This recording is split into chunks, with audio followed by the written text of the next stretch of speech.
Hi everyone, welcome in this another video tutorial of integrating OAuth authorization in our DroidScript application. So this video is a continuation of the first video regarding integrating OAuth authorization in our DroidScript application. I highly recommend that you watch that first so you can follow the steps that we go through in that video to set up Google OAuth 2 provider and setting up our packet-based database enabling the Google provider. Here we have opened our Pocket-based native application in our Wi-Fi IDE, and here at the left is my mobile phone. So let's try to run this application first. It works. Here we have loaded the Pocket-based JavaScript SDK at the top of our script, and then here inside our onStart function, first we initialize our Pocket-based database by passing our Pocket-based host URL, and then here we have a layout, and inside that layout we have a login button. What we are going to do now is if a user clicked this button, he will be authenticated using his Google account, but this time will not be showing the login.html that we have set up in our previous video. And we also don't need that redirect HTML file that we have created. Okay, this time the authentication happens within our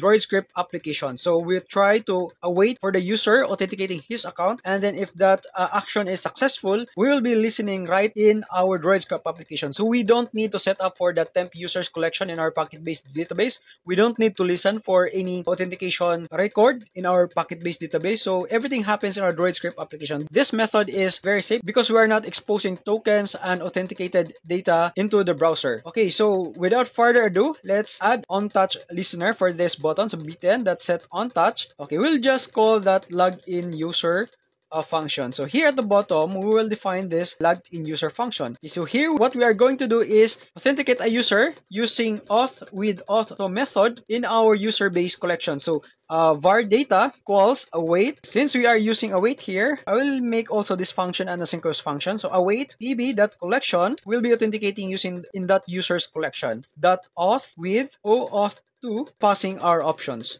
Okay, so options, we have first the provider, of course. Okay, the provider is Google. Okay, in our previous video, I have shown you how to set up or enable this Google provider. We also have here URL callback. In this URL callback, we'll be receiving a URL. Since DroidScript is not capable of displaying a pop-up, we still use that app.openURL method. So app.openURL to authenticate the user using our default browser. So we'll pass this one the URLs. If this authentication is successful, we can then handle the data of the authenticated user. For now, let's try to console.log.user. I will just use json.stringify to display this data object nicely in our debug tab. So let's try to run this one. Let's open our debug tab. Okay, let's click this login button. Here we have in our mobile access block, this apps request is invalid.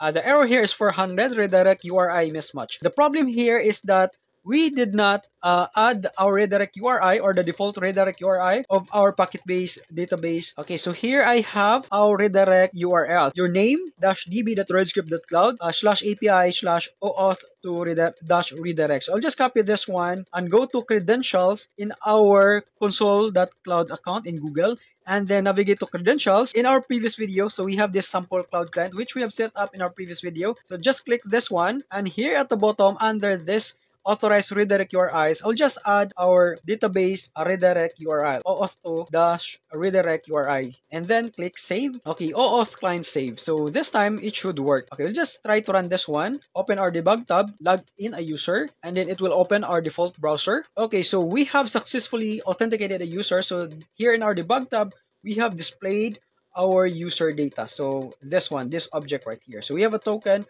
Also, we have the record data in our our Pocket-based collection, users collection. We have this, and also we have our metadata from Google. Okay, what I'm going to do is to display the name of that data. Add txt equals app.add text. I will add that to the layout, and then this will be the name of the authenticated user. I will just first hide that text control, and here, if the login is successful, then we will show this text. Okay, so text.show ext.setText data that meta.name. So this name of our user. And we will hide this button. I also want to display a pop-up on the user so that he knows that he is successfully logged in. Because we cannot close this browser programmatically in our DroidScript application, we will show a pop-up that tells a user that he has been successfully authenticated and he can now close the browser. So here we can say app.show pop-up login successful, close the browser now. To run this one, click logged in. Okay, it will open our default browser. So let's